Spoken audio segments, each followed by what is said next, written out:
हम लोग 8वीं क्लास के प्रथमा पाठ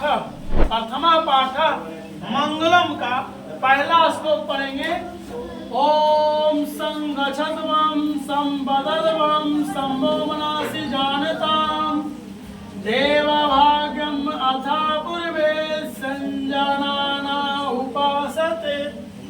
हम लोग संस्कृत में इस श्लोक को पढ़ लिए, मत कुछ समझ में आया नहीं। आप लोग के प्रार्थना में सुबह सुबह इसको गाया जाता है। इसका अर्थ समझिए क्या होता है ना। इसका अर्थ इतना अच्छा है ना कि आर्मी वाले जवान हो या जुब्बा, उसके अंदर में एक जुनून पैदा करता है ना।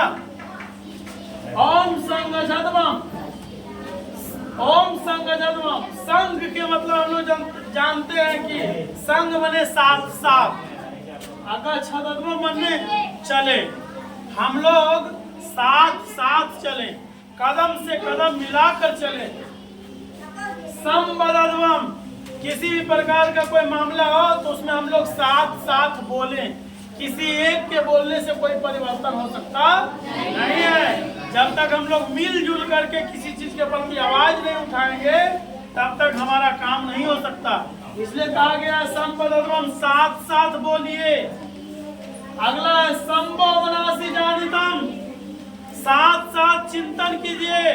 जब गांव में या देश में किसी तरह का बड़ा सा विपदा आ जाता है तो गांव के लोग, देश के लोग, राज्य का लोग एक मीटिंग करते हैं और मीटिंग में विचार करते हैं कि वो जो मामला है ना उससे हम कैसे निपटारा करें, है ना।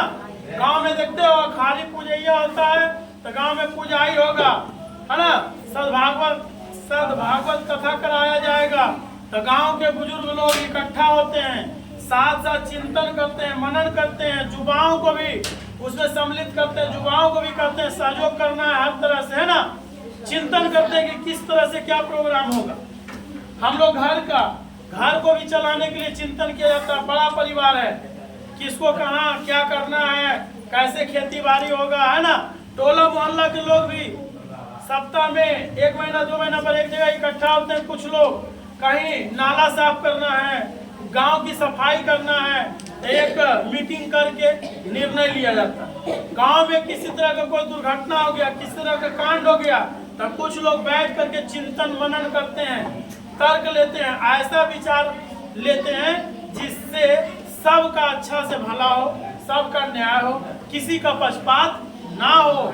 इसीलिए यहाँ लिखा है संभो मनासि जानितम्, सभी बैठ करके मानसिक चिंतन भी एक साथ करें और निर्णय वही ले जो सबके लिए अच्छा हो।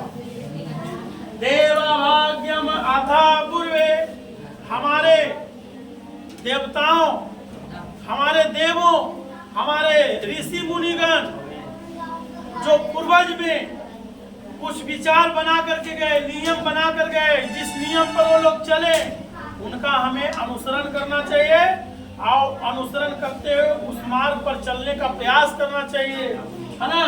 संजानाना उपासते, है ना। देवभाग्यम अथा पूर्वे संजानाना उपासते के मतलब यही हुआ कि हमारे पूर्वजों के द्वारा बनाए गए नियम पर हमें चलना चाहिए। जानते हो जो हमारे पूर्वजों ने नियम बनाया है ना, वह नियम जानते हो क्या है? कालजयी है। कालजयी का मतलब तीनों काल में व्याप्त है, समान। जैसे एक हम बात लेते हैं, एक कहावत, ईमानदारी अच्छी नीति है।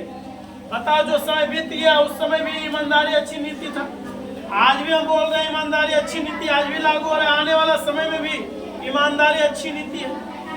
मतलब सूरज पूरब में उगता है, हम ऐसे कभी बोल सकते हैं सूरज पूरब में उगता था? कब बोलेंगे? जब पूरब में उगना बंद हो जाएगा तब ना, है ना। मतलब कुछ ऐसे चीजें हैं जो किसी भी समय में बदल सकता नहीं है, हमेशा वो वर्तमान रहता है ना। वैसे को कालजयी कहते हैं। हमारे ऋषि मुनिगण ऐसे ऐसे चीजों को खोज कर गए हैं। ये सदैव हर समय में इस श्लोक को पढ़ा जा सकता है, हर काल में, चाहे जितना युग के बाद भी आ जाए इसे हम पढ़ सकते हैं और उस समय भी इसका प्रयोग वर्तमान में ही कर सकते हैं।